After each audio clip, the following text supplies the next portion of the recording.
एक समय की बात है। भगवान विष्णु और माँ लक्ष्मी पृथ्वी लोक पर भ्रमण करने आए।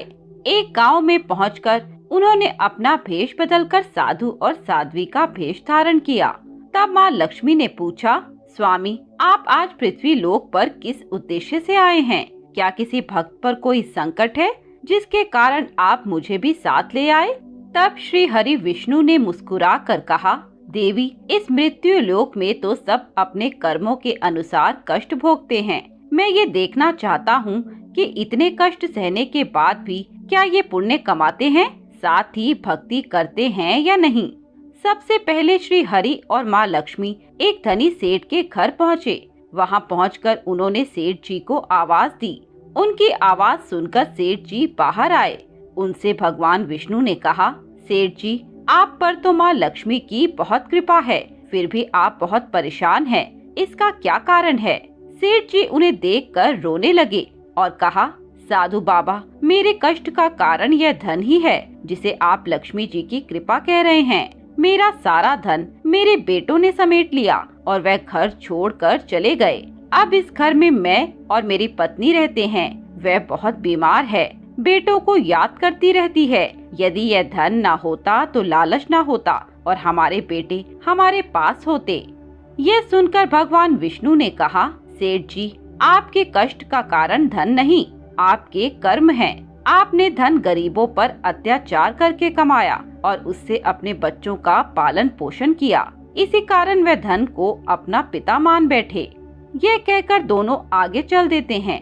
आगे जाने पर उन्हें एक किसान मिलता है जो अपने मरे हुए बैल के पास बैठकर रो रहा था। माँ लक्ष्मी ने उससे पूछा, भाई, तुम रो क्यों रहे हो? यह बैल कैसे मर गया? किसान ने कहा, धन के लालच के कारण मेरा बैल मर गया। ज्यादा धन कमाने की इच्छा के कारण मैं इससे दिन में खेतों में काम करवाता था और रात में कोल्हू में लगा देता। इससे मैं बहुत धन कमाता था, लेकिन कल से मुझे भूखे मरना पड़ेगा।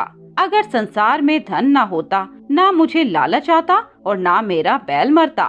तब लक्ष्मी जी ने कहा, स्वामी, ये क्या माया है? मैं तो सोच रही थी इस संसार में धन और वैभव के कारण सब मेरी पूजा करेंगे, लेकिन यह तो धन से ही परेशान हैं। तब श्री हरि ने कहा, ऐसा नहीं है देवी, यह सब कर्मों का फल है। यह बैल एक साहूकार था जो लोगों को पैसा उधार देकर अपना गुलाम बना लेता था और उनसे दिन रात काम करवाता था। उसी को चुकाने के लिए इस जन्म में ये बैल बना और आज इसका कर्ज उतर गया। तब लक्ष्मी जी ने कहा, किंतु स्वामी, इस सब के पीछे धन ही बड़ी वजह है। ये सुनकर श्री हरि विष्णु ने कहा, आगे चलते हैं। आगे कुछ दूर जाने पर उन्हें एक झोपड़ी दिखाई दी जिसके बाहर एक दीपक जल रहा था। भगवान विष्णु और लक्ष्मी जी वहां पहुँचे और विष्णु जी ने पुकारा, कोई है जो हमें भोजन करा सके?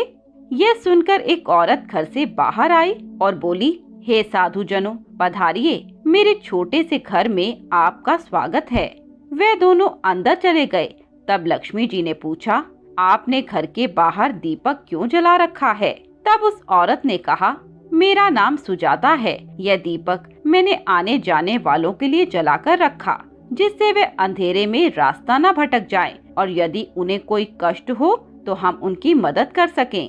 यह सुनकर विष्णु जी ने कहा, हम तुम्हारे घर भोजन करना चाहते हैं। यह सुनकर सुजाता बोली, महाराज, आपको कुछ समय इंतजार करना होगा। मेरे पति अभी सेठ जी के घर काम कर रहे होंगे। वे मजदूरी लेकर खाने का सामान लाएंगे, तभी मैं आपको भोजन करा सकूंगी। यह सुनकर लक्ष्मी जी ने कहा, तुम्हारे पास धन नहीं है। यदि तुम्हारे पति ना ला पाए तो क्या होगा? तब सुजाता ने कहा, श्री हरि और माँ लक्ष्मी की कृपा से हमें एक वक्त का खाना अवश्य मिल जाता है, वही हमारे लिए काफी है। भगवान की कृपा से हम आज तक भूखे नहीं सोए, तो आज भी नहीं सोएंगे। इससे ज्यादा का लालच हमें नहीं है।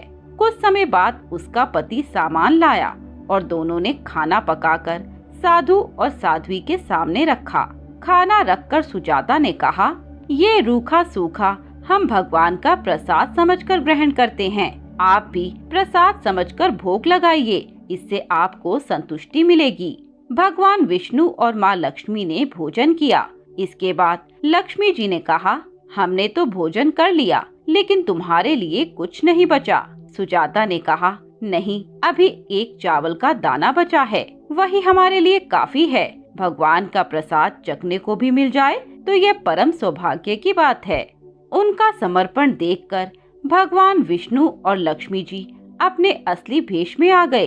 श्री हरि विष्णु ने कहा, सबसे बड़ा फल संतोष का है।